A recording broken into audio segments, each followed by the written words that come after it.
Mary Ward knew that God would provide. We always believe that miracles are extraordinary events that happen rarely. It's like an occasional sign of God's blessings. But Mary Ward experienced miracles of God at every moment of her life. She was able to see God's handiwork in everything around her, in the sun and the moon, in the air and the water, and even in the pleasant and unpleasant events of her life. And it is this conviction that enabled her to tell her companions always, God would provide. She knew it was in God's very nature to provide. When Mary Ward was 10 years old and it was the feast of the purification of the Blessed Lady, her Mulwith house was set on fire. She, being present and seeing the danger, called earnestly upon our Blessed Lady, beseeching her and often repeating with great confidence to extinguish the fire. She said that if it were not her feast, I should fear the worst. But being hers, I had no doubt but that she would help us.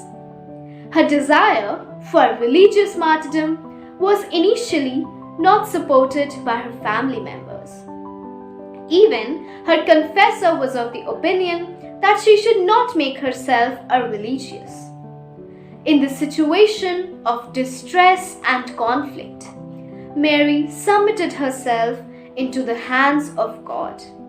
We know what happened next.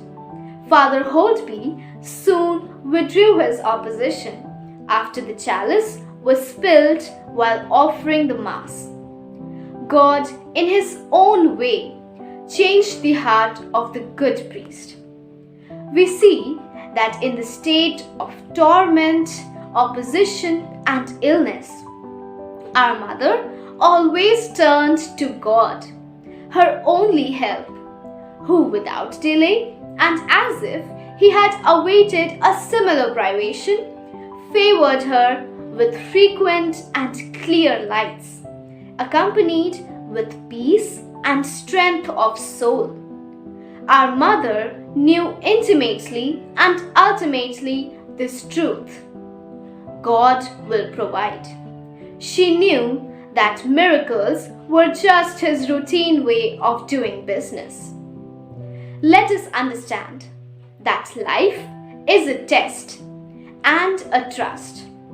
The obstacles we face in life make us stronger, and our faith in God's will keeps us aligned in the path of righteousness.